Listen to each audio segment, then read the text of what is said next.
My fiancée texted that she would stay overnight at her ex's place and told me to work on my insecurities. So I contacted his wife, exposed both of them in a group call, and ended the engagement. 6 weeks ago, I was engaged to Victoria, 34 female, my girlfriend of 2 years. Notice the past tense there. We lived together in a decent 2-bedroom apartment in Chicago's Lincoln Park neighborhood. Relevant for legal reasons that'll become clear later.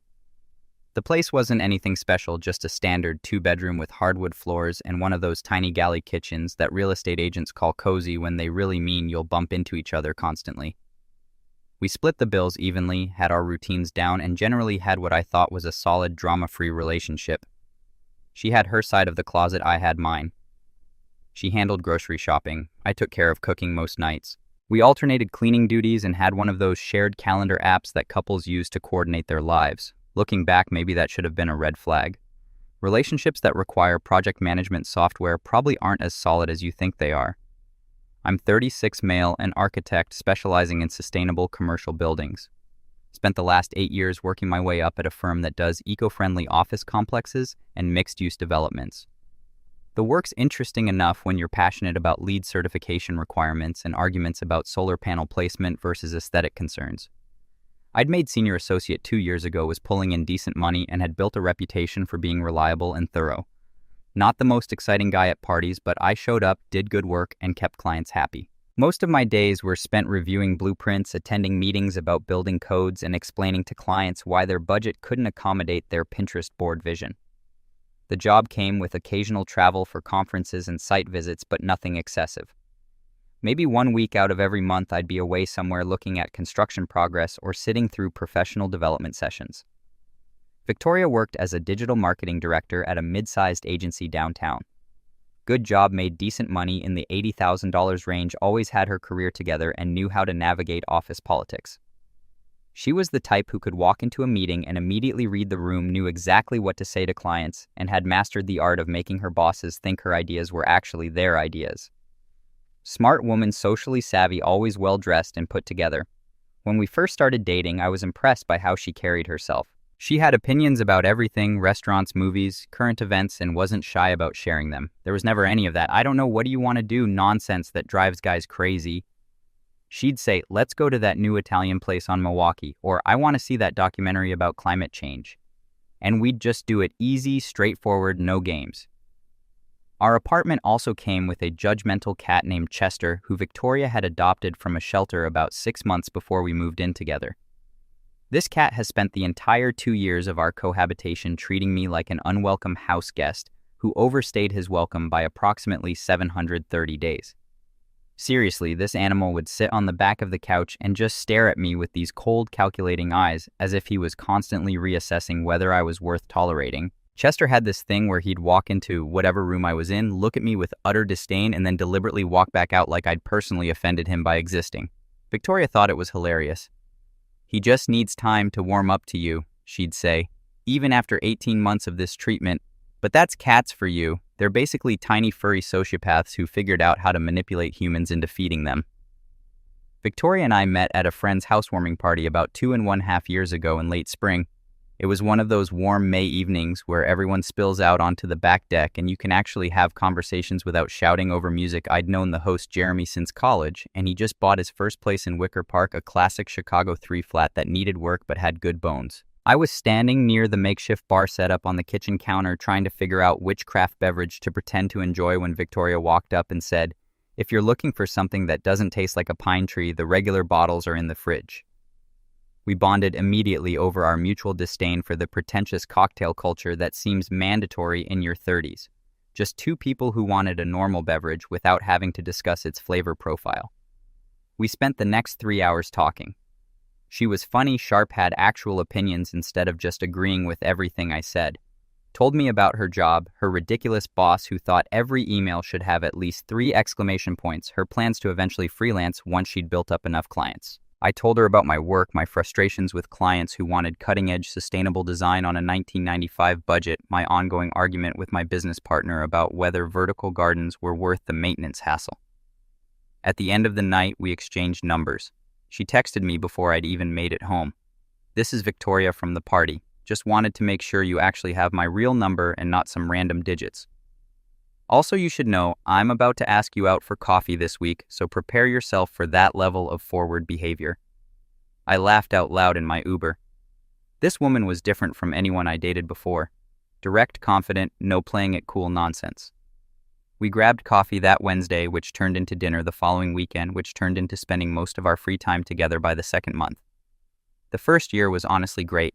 We fell into an easy rhythm. She'd come to my place after work. We'd cook dinner together, watch shows, talk about our days. On weekends, we'd explore different neighborhoods, try new restaurants, take Chester to the vet when needed.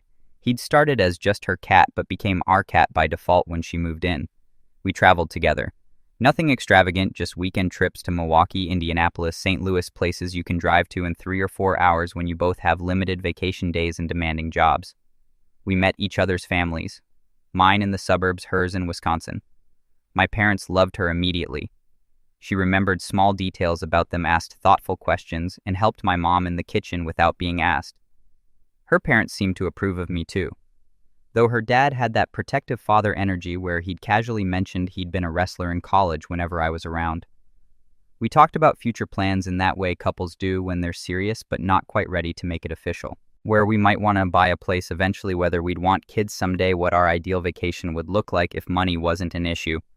All those conversations that are simultaneously casual and deeply meaningful.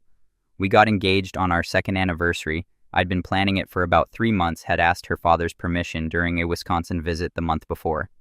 The proposal itself happened at her parents' lake house during a long weekend in early September. Nothing too elaborate, just the two of us on their dock at sunset with a ring I'd been saving for and planning over for months. I'd worked with a local jeweler. Picked out a setting Victoria had once mentioned liking when we'd walked past their shop and made sure the diamond was ethically sourced because that mattered to her. I kept it simple. Told her she made my life better in ways I hadn't even known I needed. That I wanted to build a future with her. That I couldn't imagine my life without her in it. She cried the good kind of crying and said yes. We spent the rest of the weekend celebrating with her family, making plans, talking about wedding timelines and venue ideas. Everyone was happy for us. Her parents loved me and had made that clear from day one. Her father actually got a bit emotional during our engagement dinner, talking about how glad he was that his daughter had found someone solid and dependable. My folks were thrilled too. I'm an only child and they'd been not so subtly hinting about grandchildren for the past few years. My mom immediately started a Pinterest board for wedding ideas before we'd even left Wisconsin. We started planning a wedding for the following summer. Her mom knew someone who could get us a good deal on a venue in Door County. We were looking at guest lists, talking about whether we wanted a DJ or a band, debating the merits of open bar versus cash bar. All those decisions that seem vitally important when you're planning a wedding but are completely meaningless in hindsight. Everything was fine, normal, maybe even a little boring in the way stable relationships are supposed to be. We had our routines, our inside jokes, our systems for managing household responsibilities and shared finances. Looking back now, I can see there were probably signs I missed, little things that didn't register at the time. I was away at a 3-day professional conference in Denver. Nothing exciting. Just a bunch of architects sitting in hotel conference rooms talking about carbon-neutral building materials and debating whether modern glass facades are killing birds at an unacceptable rate. Riveting stuff. It was my second night away and I was getting ready for bed in my hotel room when my phone buzzed at 11:37 p.m. with a text from Victoria. The message read, "Ran into Brandon at Murphy's tonight. We got it talking and it's getting late, so I'm just going to crash at his place instead of going home. You need to prove you're not the insecure type by being okay with this. Love you." I stared at that text for a solid 5 minutes, reading it over and over, trying to make sense of what I was seeing. For context, Brandon is Victoria's ex-boyfriend from about 4 years ago. They dated for around 3 years before breaking up over what she called lifestyle differences, which was code for his inability to hold down a steady job while spending 40 hours a week gaming. I'd met Brandon exactly twice during our relationship. The first time was at a mutual friend's birthday party about a year ago, where he spent the entire evening cornering anyone who would listen to hear about his cryptocurrency portfolio and his investment strategy. The second time was when he randomly showed up at our favorite neighborhood bar, and Victoria felt obligated to invite him to join us for a round. Both times he made a point of reminiscing with Victoria about inside jokes and that crazy weekend in Montreal while looking directly at me to gauge my reaction. What Victoria had conveniently left out of her late-night text was one crucial detail. Brandon had been married for about a year to a woman named Rachel. I only knew this because I'd seen their wedding photos on social media when a mutual friend attended their destination wedding in Cancun and posted about it extensively. Apparently, it was quite the event. Beachside ceremony, open bar, the whole production. So to recap the situation, my fiancée was planning to crash at her ex-boyfriend's place, had framed it as some kind of test of my security level, and was seemingly ignoring the fact that said ex now had a whole wife who probably had opinions about overnight female guests. I sat on the edge of my hotel bed staring at my phone. My first instinct was to call Victoria immediately and ask what the heck she was thinking. My second instinct was to book the next flight back to Chicago and show up at Brandon's place. But then something interesting happened. A strange calm washed over me. It was the kind of clarity that only comes when you suddenly realize exactly who you're dealing with and exactly what's actually happening. I typed back a simple response. Prove what you need to. We'll talk when I'm home tomorrow. Then I did something I'm not particularly proud of, but that I will absolutely never regret. I looked up Brandon on social media, found his wife Rachel's profile from their wedding photos, and noticed she was a real estate agent. Her business page had one of those call me anytime cell phone numbers prominently displayed for potential clients. Being in Colorado, a 1P party consent state for call recordings, I wasn't concerned about any legal issues with what I was about to do. I called Rachel at 9:58 p.m. Mountain Time, which was 10:58 p.m. Chicago time. She answered on the third ring. "Hello, this is Rachel." Her voice was professional alert despite the late hour. I later learned she always answered unknown numbers even late at night, because as a successful real estate agent, late calls from new clients were how she built her business. You never know when someone's going to be ready to look at houses. "Hi, is this Rachel, Brandon's wife?" "Yes, who's this?" There was understandable suspicion in her voice. You don't get random calls at 11 p.m. asking if you're someone's wife without raising some red flags. "You don't know me, but my name is Derek. I'm engaged to Victoria Weber. I believe you might know her as Brandon's ex-girlfriend." A pause. I could hear her processing this information. "Oh yes, I know who Victoria is." "Is everything okay? I'm really sorry to bother you so late," I continued, keeping my voice calm and factual. "But I thought you should know that Victoria just texted me saying she's planning to spend the night at your house with Brandon. I wanted to check if that was something you were aware of and comfortable with." The silence on the other end of the line was deafening. I could hear her breathing, could practically hear the gears turning in her head. "Rachel, are you still there?" "I'm here," she said, her voice tight and controlled. "And no, I wasn't aware of that arrangement considering I'm currently visiting my sister in Iowa. Brandon told me he was having a guy's night watching the game with Kevin and some other friends." "I see," I said carefully. "Again, I'm really sorry to be the one to tell you this." "Don't apologize," she cut me off, her voice hardening. "I appreciate the call. Do you mind holding for a moment? I'm going to add Brandon to this call so we can sort this out." "Not at all." I could hear muffled movements on her end. Then Rachel's voice slightly distant from the phone. "Hey Siri, call husband." What happened next was better than anything I could have orchestrated on my own. Rachel, using her iPhone's three-way calling feature, merged the calls, bringing all three of us into a single conversation. "Just so you know, Derek, I'm adding Brandon to our call now," Rachel said before Brandon picked up, making it crystal clear to everyone that this was now a conference call. I heard the line connect, then Brandon's cheerful voice. "Babe, what's up? Thought you were having your sister weekend." There was music and chatter in the background. Bar sounds, clearly not a living room with a basketball game on TV. "I am at my sister's." Rachel responded with remarkable composure. "Hey, quick question. Is Victoria Weber at our apartment right now?" Brandon went completely silent. I could practically hear him calculating his options, running through possible explanations, trying to figure out what his wife knew and how she knew it. "What? No. Why would she be there? I met Kevin's watching the Bulls game." His voice had a nervous edge that definitely hadn't been there when he first answered the phone. At this point, I decided to helpfully chime in. "Hi, Brandon. It's Derek, Victoria's fiancée. She texted me about 20 minutes ago saying she was crashing at your place tonight." The background noise on Brandon's end suddenly got quieter, as if he'd moved to a more private location, probably stepping outside the bar or into a bathroom. "What the heck?" "Who is this?" Brandon's voice had dropped to an urgent whisper. "It's Derek," I repeated calmly. "We've met twice. You told me about your crypto portfolio both times. And it's Rachel, your wife," she added helpfully. "Currently on speaker with Derek, who called to see if I was okay with your ex-girlfriend spending the night at our apartment." "This is some kind of misunderstanding," Brandon sputtered. "I ran into Victoria at Murphy's. We had like one round and she left. I'm at Kevin's with the guys. Interesting, I said. Because according to her text, she's planning to sleep at your place tonight because it's too late for her to get home safely. Let me guess, Rachel interjected, her voice dripping with sarcasm. Kevin suddenly got a cat that Victoria's allergic to, so they had to relocate Guy's night to our apartment. Or maybe Kevin moved to a new place that happens to have our exact address. Babe, I swear I have no idea what this guy is talking about, Brandon insisted. This is crazy. I'm literally standing in Kevin's garage right now. Want me to have him confirm it? Oh, perfect. Rachel said, put Kevin on. I'd love to hear him confirm your story. More silence. Then he's inside right now, and it's loud. Look, I don't know what Victoria told this random dude. But I'm not. Derek isn't random, Rachel interrupted. He's Victoria's fiancé. And before you dig yourself deeper, you should know that I have our apartment security system on my phone. The one that shows me when doors open and close. The one that sent me an alert 47 minutes ago when someone entered our apartment.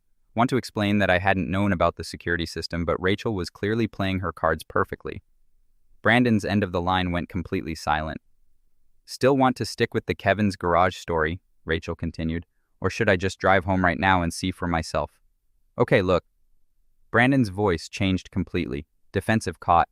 Victoria did come by, but nothing happened. She was upset about something with Derek, needed someone to talk to, and I said she could crash on the couch. That's it. I was being a good friend. A good friend, Rachel repeated flatly.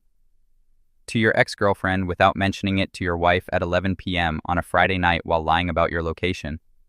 When you put it like that, how else would I put it? Brandon? I'd been silent during this exchange, but now I spoke up. Brandon, just so we're all clear, Victoria's text to me specifically said she needed me to prove I'm not the insecure type by being okay with this. Does that sound like someone who's just looking for a couch to crash on? Man, I don't know what she told you, but did you or did you not invite my fiancé to spend the night at your apartment while your wife was out of town? I asked directly. The silence was answer enough. Derek, Rachel said, her voice calmer now but with an edge of steel. I'm going to deal with my husband, but I appreciate you calling me. You deserve better than someone who would do this to you. Thanks, Rachel. You deserve better too. Good luck with everything. Same to you. Rachel ended the call without saying goodbye to Brandon. I could only imagine the conversation that was about to happen between them. I sat in my hotel room feeling oddly detached from the whole situation. The conference call had taken maybe 10 minutes, but it had effectively ended my engagement. I texted Victoria, talk to Rachel. She wasn't aware of your sleepover plans. We're done. I'll be back tomorrow to get my things. Then I blocked her number and went to bed. Slept better than I had in weeks, actually. The next day, I caught an early flight back to Chicago, landed around 2 p.m. and went straight to our apartment. Victoria was there waiting. She'd clearly been crying. Puffy eyes, messy hair, still in pajamas despite it being afternoon. Derek, thank you for coming home. We need to talk about last night. There's nothing to talk about, I said, walking past her to the bedroom. I'm getting my stuff and leaving. You're overreacting. Nothing happened with Brandon. I was just testing me. Yeah, I got that from your text. I started pulling clothes from my dresser, throwing them into the suitcase I brought back from Denver. I made a mistake, she said from the doorway. But I love you. We can work through this. I stopped packing and looked at her directly. Victoria, you texted me your plan to stay at another man's house. You framed it as a test of my insecurity. You didn't mention his wife wasn't home and you somehow thought I'd just be okay with all of it. What exactly am I misunderstanding here? She didn't have a good answer for that, just more crying, more protests about how she'd panicked and made a bad choice, how she loved me, and we could fix this. I finished packing in silence, gave Chester a final scratch behind the ears, which he tolerated with his usual disdain, and walked out, didn't look back. The aftermath was pretty much what you'd expect, but somehow worse than I'd imagined. Mutual friends immediately started choosing sides, creating this weird social division where some people were Team Derek and others were Team Victoria. The friend group we'd built together over 2 years suddenly fractured into competing factions, like we were going through a political schism instead of a breakup. Victoria's version of events evolved depending on her audience. To her work friends, I was controlling and had overreacted to an innocent situation.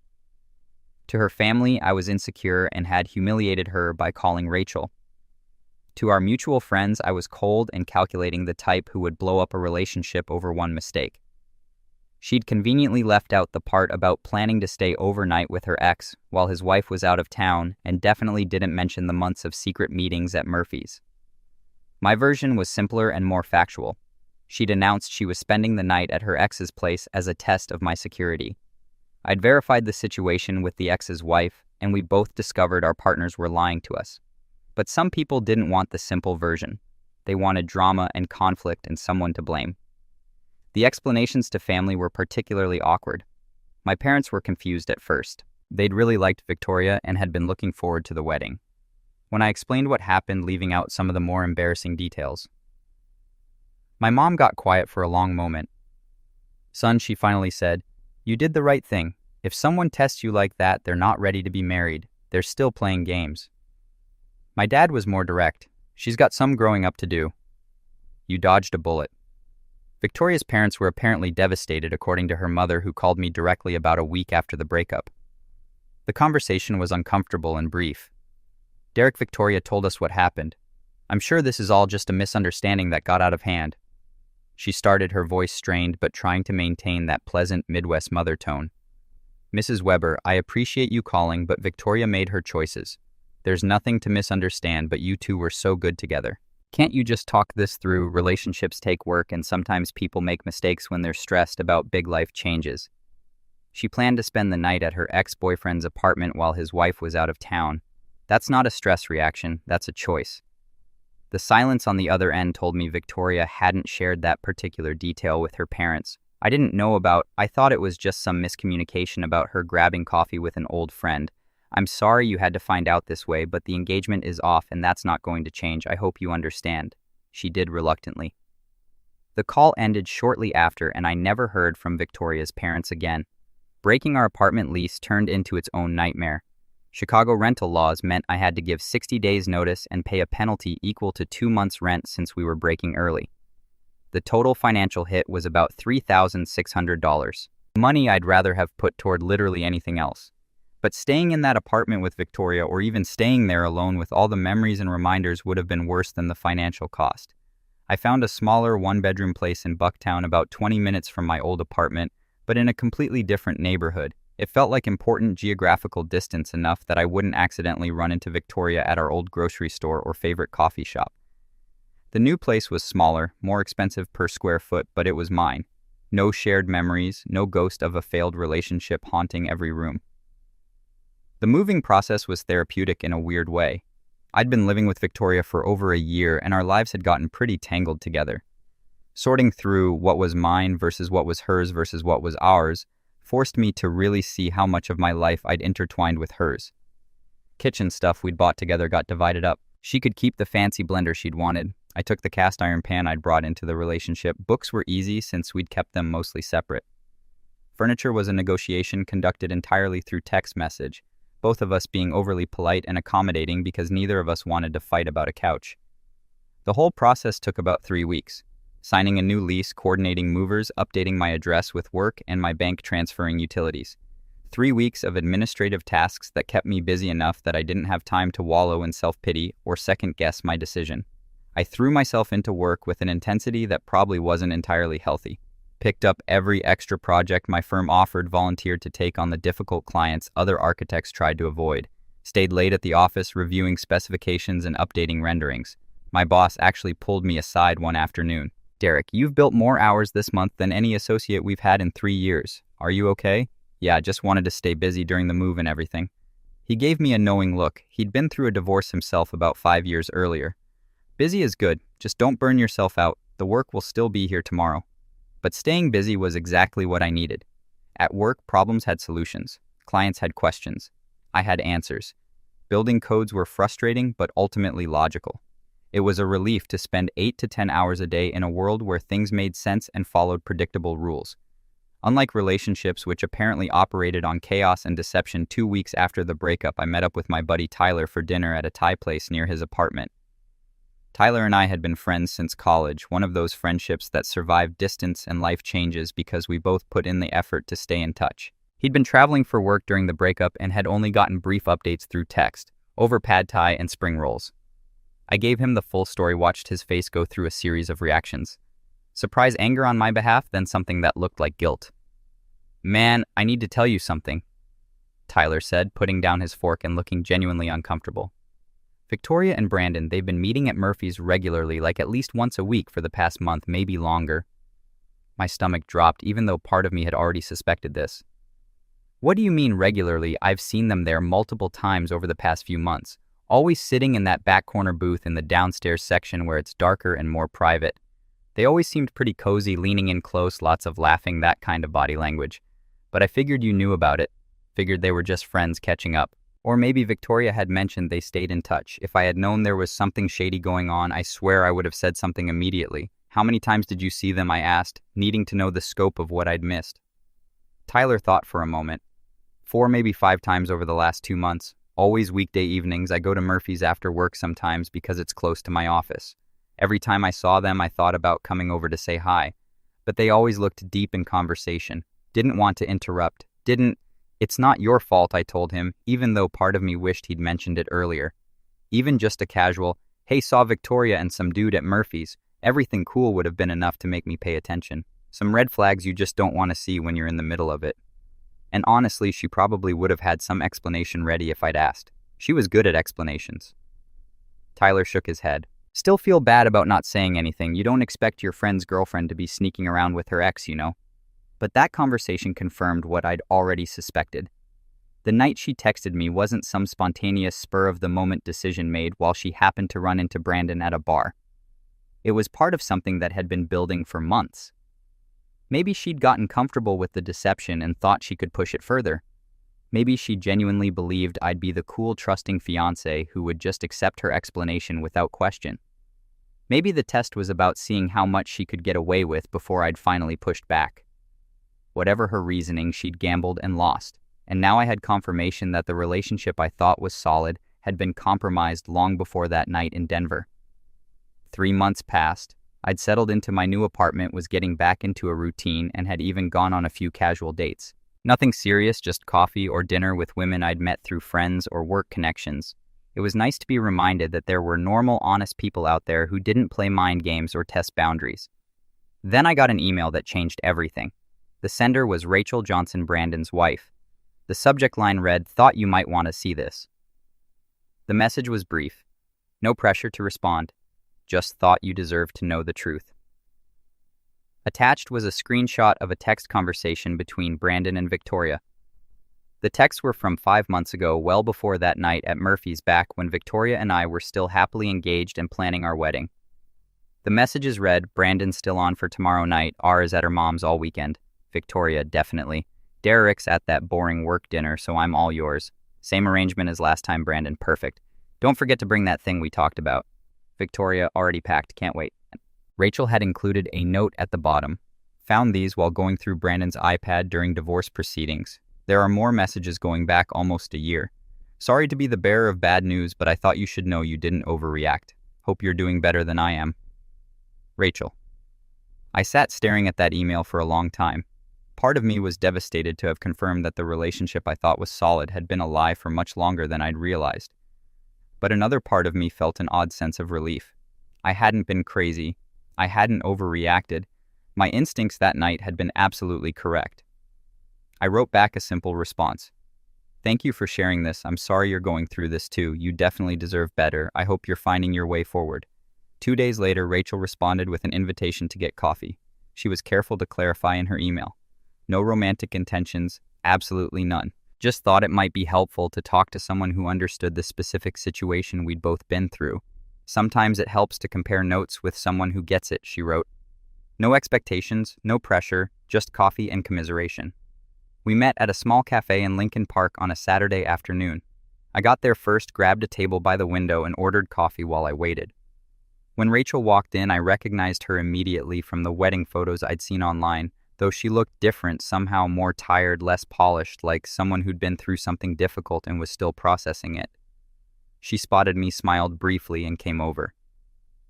"Derek, Rachel, thanks for reaching out. Can I get you something? I'll grab something at the counter. Be right back." What was supposed to be a quick hour of coffee turned into a 3-hour conversation that ranged from therapeutic to surprisingly funny.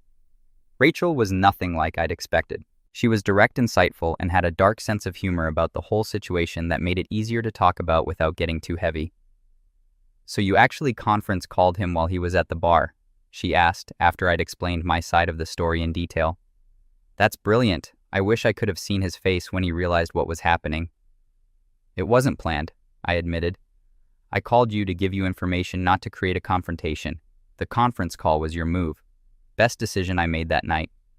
Second best was filing for divorce the next morning. She took a sip of her coffee.